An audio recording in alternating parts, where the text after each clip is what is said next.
Hello! Welcome to this RapidMiner Redoop tutorial. In this tutorial, we will briefly describe how to connect to Hadoop using the Redoop extension, and then we'll show you how to create a prediction using the Redoop operators. First thing to do before you get started with Hadoop is to install the Redoop extension from the RapidMiner marketplace. Please check out the video on extensions for detailed instructions. After the installation, you'll see an additional folder called Redoop in your Extensions folder of the Operators panel, and also the additional Hadoop data view. For this demonstration, we're using the Hortonworks sandbox. The 72 operators coming from the Redoop extension allow you, in essence, to seamlessly use a variety of functions for a number of technologies, such as Hive, Apache Spark, and Mahout, to prepare and to model your data. In order to access the data, we of course need to establish a connection to our Hadoop cluster, or in our case, to our small sandbox.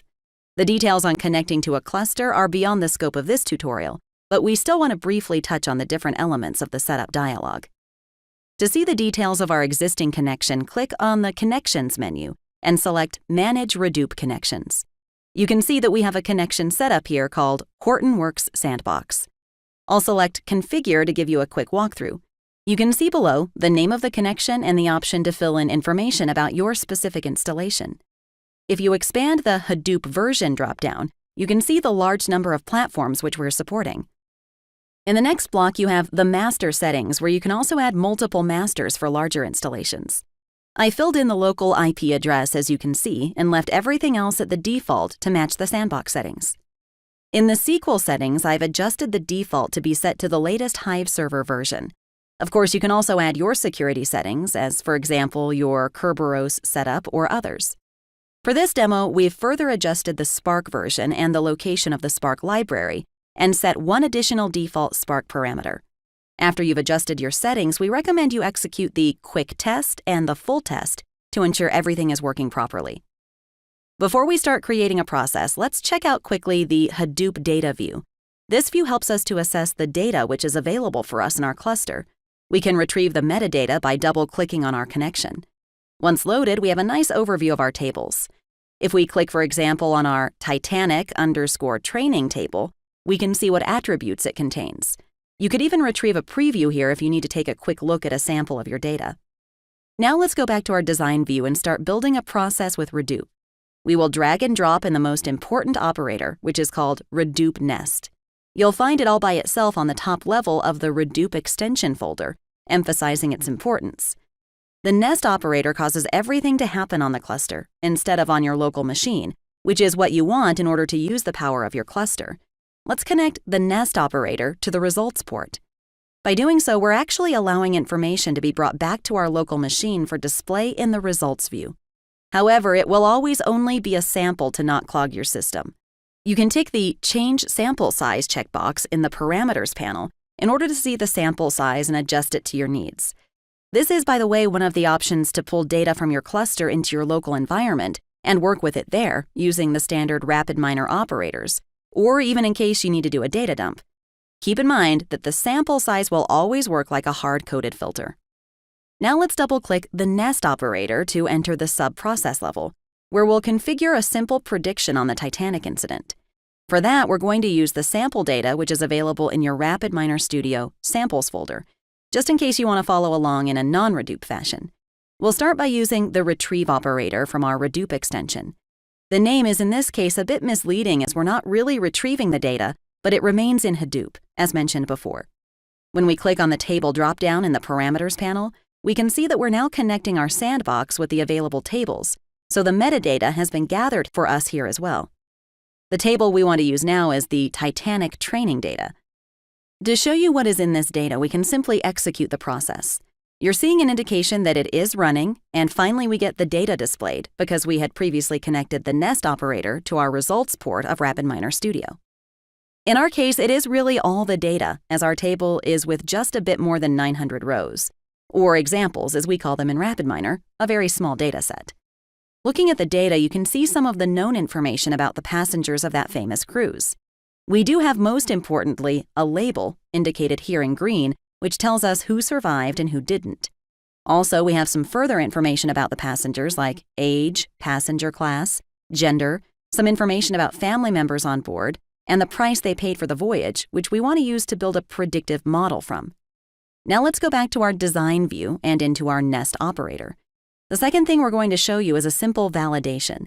We'll use a split validation operator here. Again, make sure to use the one from the Redoop extension folder. We will do a 70-30 split on our data. Now within the split operator, we have the two sides, one for training and one for testing the model. We will populate the two with a decision tree model, an apply model, and a performance operator, which we can drag and drop conveniently from our Wisdom of the Crowd section or from our Operators panel. For the decision tree, you can see the Spark icon, and for the other two, you see the Hive icon displayed on the operator. So for the nesting, we use standard Hadoop technology, and for the other features, we're using, as mentioned, other technologies such as Spark and Hive. All that just by pulling in the RapidMiner Redoop operators. We'll leave all settings as default except for the decision tree, where we'll select entropy as criterion, as that is better suited for attributes that occur in classes.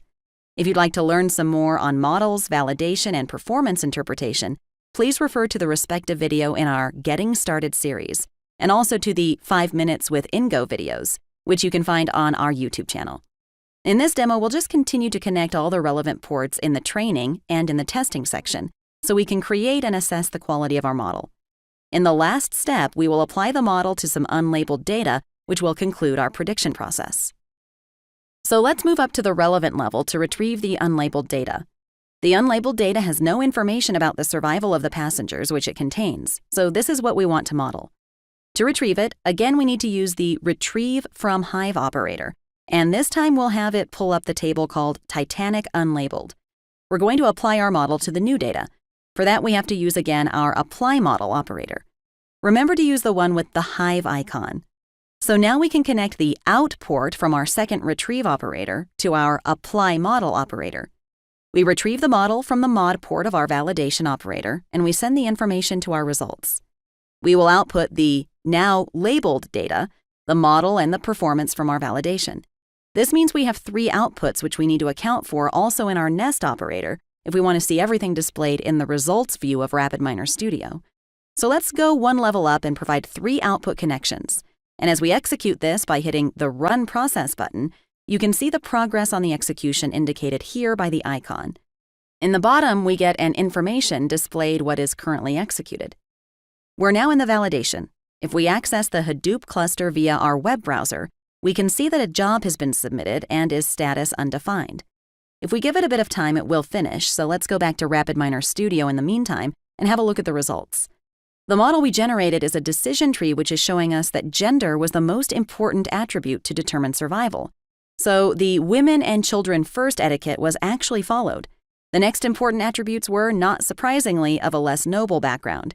It was passenger class and price of the ticket which determined the fate of the passengers. If we look at the output of our performance, we can see the overall accuracy, and finally, we can see the results of our prediction on the unlabeled data. It has been amended with a predicted label together with the confidence values. So this concludes our introductory tutorial on RapidMiner Redoop. The most important items to keep in mind is that everything needs to be nested in order to have it executed on the Hadoop cluster, instead of on your local machine or RapidMiner server.